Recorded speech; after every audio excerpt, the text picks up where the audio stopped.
Hey friends, my name is Kara Harvey. I'm the Director of Children's Discipleship here at Christ Church, and today I am going to be sharing with you some thoughts that I've been having about time.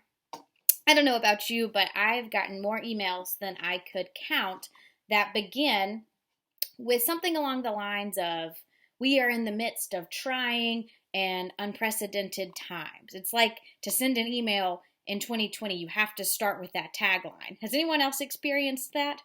We know that we are in a weird time. Most of us have never lived through a pandemic. We are, most of us, in our homes for extended periods of time for the first times ever. And it's been a weird and trying and unprecedented time. And I don't know about you, but every time I look at the calendar and I see that it's June, I feel like we were just in March. But then I think, it's been a long time since March, and it just seems like time is all over the place. It's on the fritz. And so I have looked to God's word to try and find some comfort in the midst of this chaos. And, God reminds us that life is full of seasons. And the earth teaches us that with seasons, even in North Carolina, with seasons come change. Right now, we are in a season that we didn't see coming. We weren't waiting for it with anticipation like we would a birthday or a college graduation. It just kind of happened to us. So we find ourselves in the midst of confusion and chaos and unprecedented times. So I want to share with you this passage. It's from the book of Ecclesiastes. And you may have heard it before, you may have heard it as a song, but I love this passage from Ecclesiastes 3 because it reminds us that our life is full of all sorts of varied experiences and that there's a time and a place for everything. So hear these words from Ecclesiastes. It's called A Season for Everything. There's a season for everything and a time for every matter under the heavens. A time for giving birth and a time for dying. A time for planting and a time for uprooting what was planted. A time for killing and a time for healing. A time for tearing down and a time for building up. A time for crying and a time for laughing. A time for mourning and a time for dancing.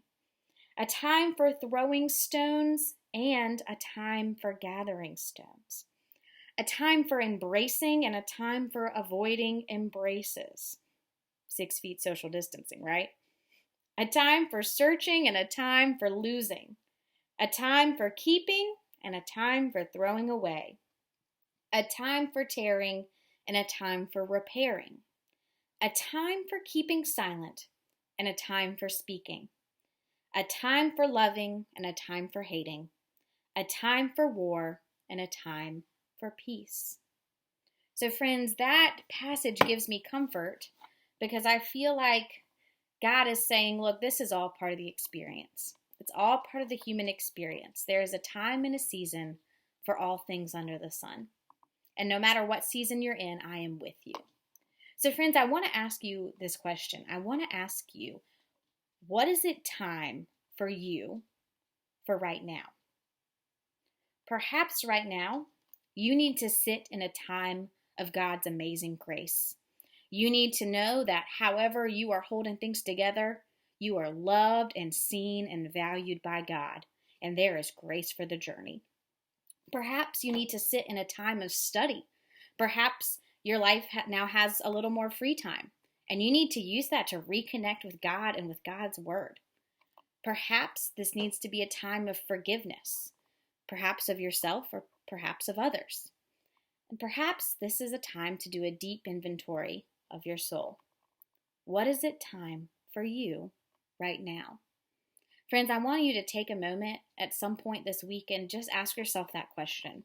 And if you can uncover what it is that you need time for in your life right now, I hope you can lean into it and embrace it. And know that God is in the midst of all this. God is in the midst of all of our mess, all of our chaos, all of our disease. And God is so great at making good come out of it. God is in the business of working all things together for our good. And God is always up to something. So, friends, in this season, I just hope you can feel God's presence. I hope you can find a moment and check in with yourself and ask, what is it that in this time I need to do? And friends, I hope that you can find comfort in those words from Ecclesiastes, that no matter what is going on in our world, there's a time for it. There's a season for it. And friends, if this season has been particularly hard for you, I want you to find comfort in knowing that all seasons come to an end. So friends, thanks for sharing a few minutes with me. I hope you have a wonderful day, and I'll see you soon. I hope. Bye.